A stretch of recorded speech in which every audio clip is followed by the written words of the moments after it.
खास तौर पर आप जैसे स्टूडेंट्स के लिए है जो प्रतियोगी परीक्षाओं की तैयारी कर रहे हैं।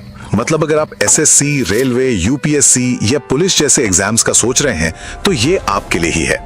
और हाँ, इसकी विश्वसनीयता की चिंता बिल्कुल मत कीजिएगा, क्योंकि इसका सारा कंटेंट वजीरामन रवि, दृष्टि आईएएस और एम लक्ष्मीकांत की किताब जैसे टॉप सोर्सेज को मिलाकर बनाया गया है। दूसरी बात, ये सीरीज भारतीय राजनीति का पूरा सिलेबस कवर करती है और सीखने को आसान बनाने के लिए पूरे सब्जेक्ट को 27 मुख्य टॉपिक्स में बांट दिया गया है। और आखिर में आपको एक अंदाजा देने के लिए बता दूं कि इसमें आपको सब कुछ मिलेगा। संविधान कैसे बना, हमारे मौलिक अधिकार क्या हैं और नागरिकता जैसे बेसिक कॉन्सेप्ट से लेकर सरकार की पूरी बनावट जैसे राष्ट्रपति, संसद यानी लोकसभा, राज्यसभा और सुप्रीम कोर्ट कैसे काम करते हैं, यहाँ तक कि चुनाव आयोग और यूपीएससी जैसे जरूरी संस्थानों के बारे में भी बात करेंगे। तो संक्षेप में ये सीरीज प्रतियोगी परीक्षाओं के लिए भारतीय राजनीति के हर जरूरी पहलू को समझने का एक सेंट्रलाइज्ड और भरोसेमंद जरिया है। एक खजाने जैसा है।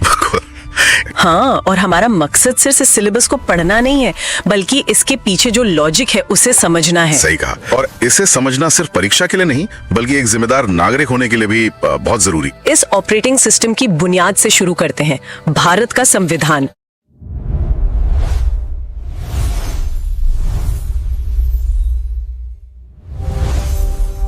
तो आज हम भारतीय राज व्यवस्था से जुड़े एक दस्तावेज पर एक गहरी नजर डालने वाले हैं। जी। विषय है भारत के संविधान का निर्माण।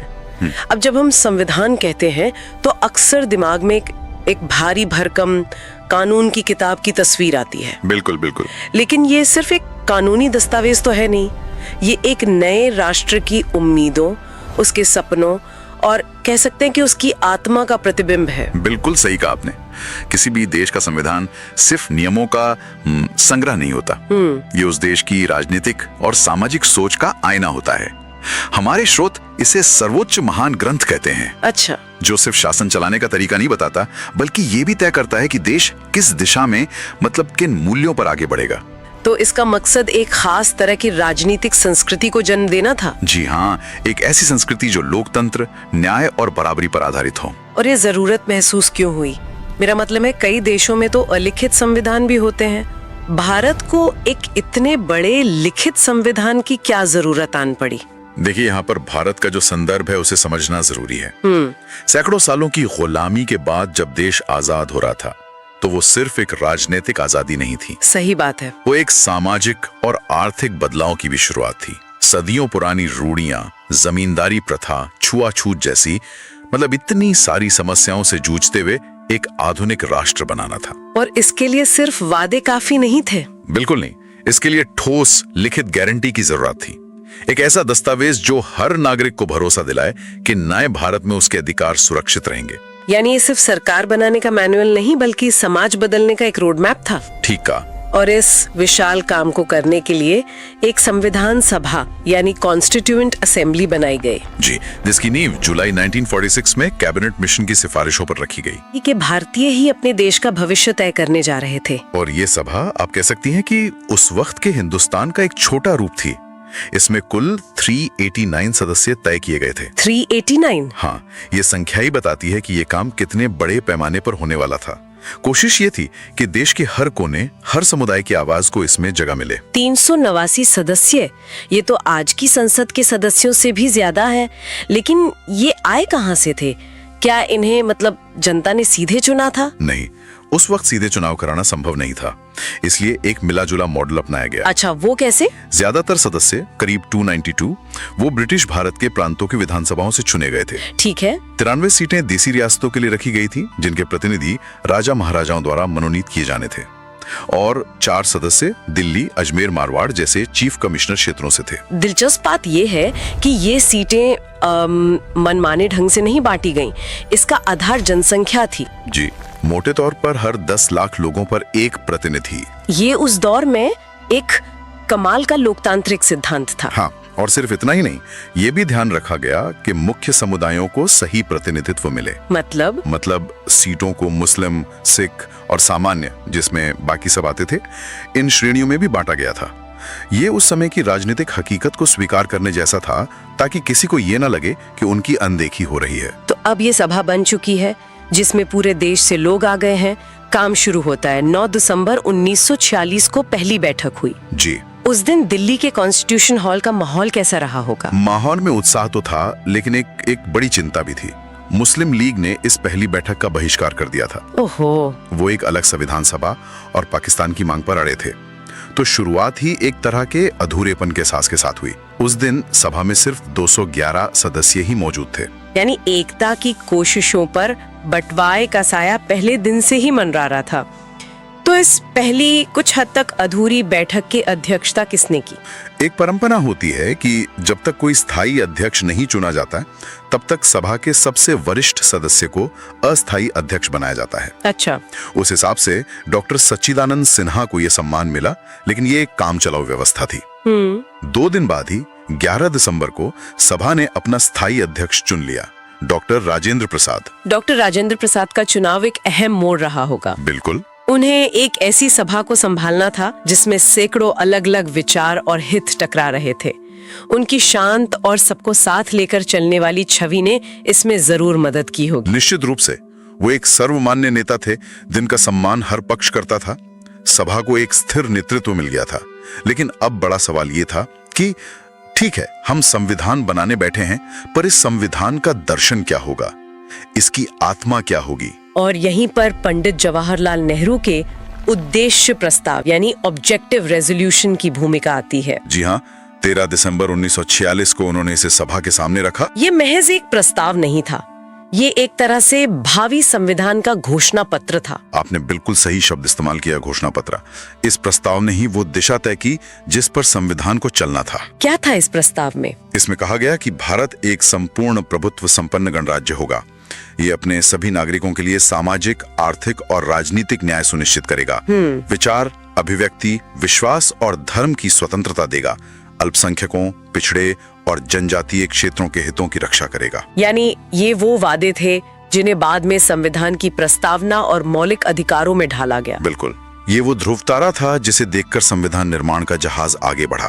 तो अब हमारे पास एक दर्शन है, एक दिशा है, लेकिन इन ऊंची ऊंची आदर्शों को कानून की भाषा में कैसे बदला जाए, ये तो बहुत ही पेचीदा काम होगा। और इसी पेचीदा काम को करने के लिए अलग अलग समितियां बनाई गईं। अच्छा, कमिटीज। जी।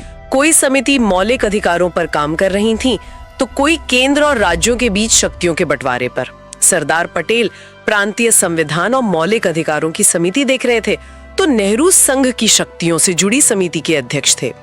काम को छोटे छोटे हिस्सों में बांट दिया गया था। और इन सब में सबसे मशहूर और सबसे महत्वपूर्ण समिति थी प्रारूप समिति, यानी ड्राफ्टिंग कमेटी। हाँ, जिसकी अध्यक्षता कर रहे थे डॉक्टर भीमराव अंबेडकर। जी हाँ, इस समिति का गठन 29 अगस्त 1947 को हुआ, यानी आजादी के ठीक बाद।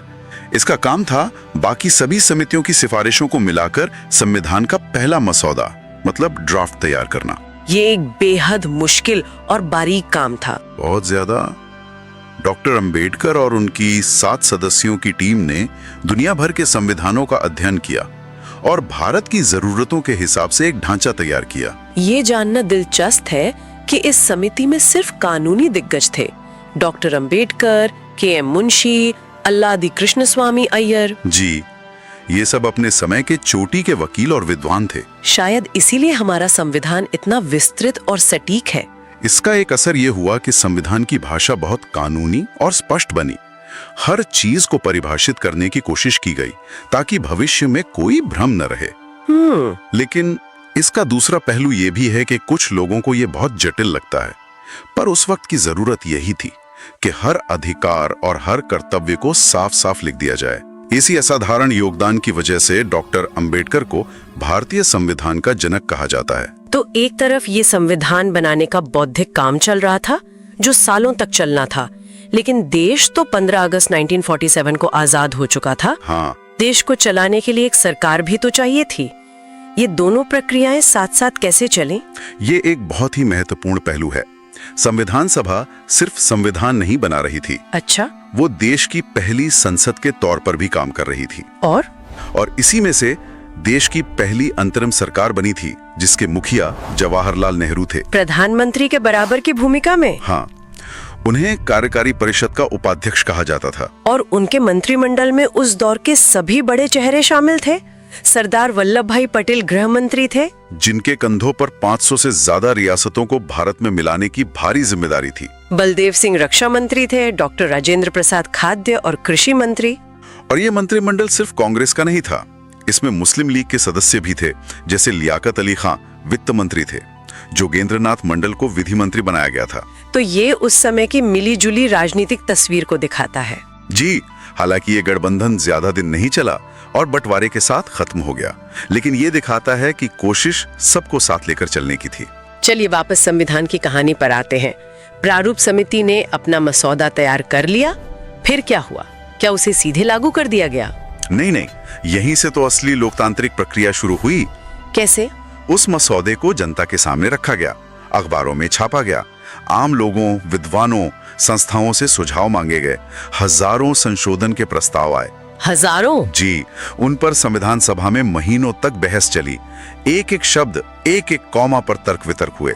जैसे किन मुद्दों पर? अरे हर मुद्दे पर, चाहे वो राष्ट्रपति के अधिकार हो या नागरिकों के कर्तव्य या फिर हिंदी को राष्ट्रभाषा बनाने का सवाल हो, हर चीज पर बहुत गहरी बहस हुई। ये बहसें ही तो लोकतंत्र की जान है। बिल्कुल। आज भी जब हम संविधान सभा की बहसों को पढ़ते हैं तो पता चलता है कि हमारे संस्थापकों की सोच कितनी गहरी और दूरदर्शी थी। बिल्कुल। और इन सारी बहसों, संशोधनों और 3 बार के विस्तृत रीडिंग के बाद आखिरकार वो दिन आया, 26 नवंबर 1949। इस दिन संविधान का अंतिम प्रारूप स्वीकार कर लिया गया। जी, ये एक ऐतिहासिक पल था। उस दिन सभा में मौजूद 284 सदस्यों ने इस पर हस्ताक्षर किए।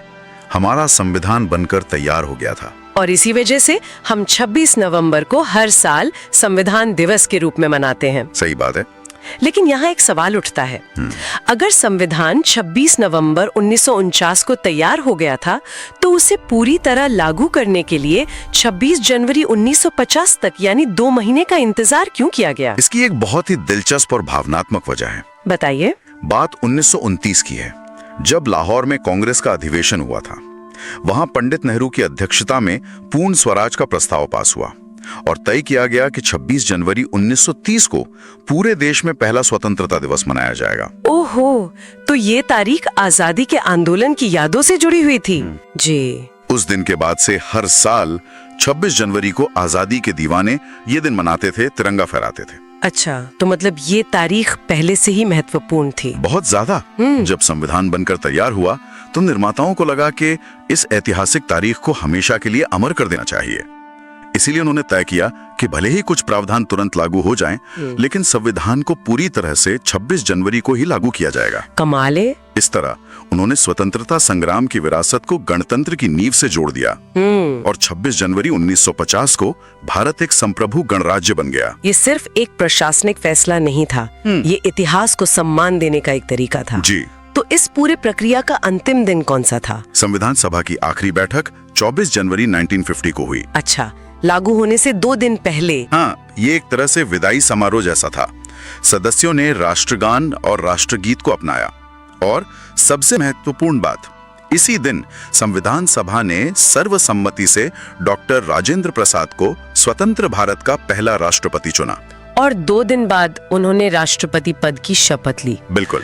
तो कुल 2 साल 11 महीने और 18 दिन इस सफर में हमने देखा कि कैसे एक बिखरे हुए गुलाम देश के प्रतिनिधियों ने साथ बैठकर बहस करके असहमत होकर और फिर सहमत होकर दुनिया का सबसे बड़ा लिखित संविधान तैयार किया। ये सिर्फ एक दस्तावेज बनाने की कहानी नहीं है, ये एक राष्ट्र के बनने की कहानी है। ये सफर वाकई असाधारण था।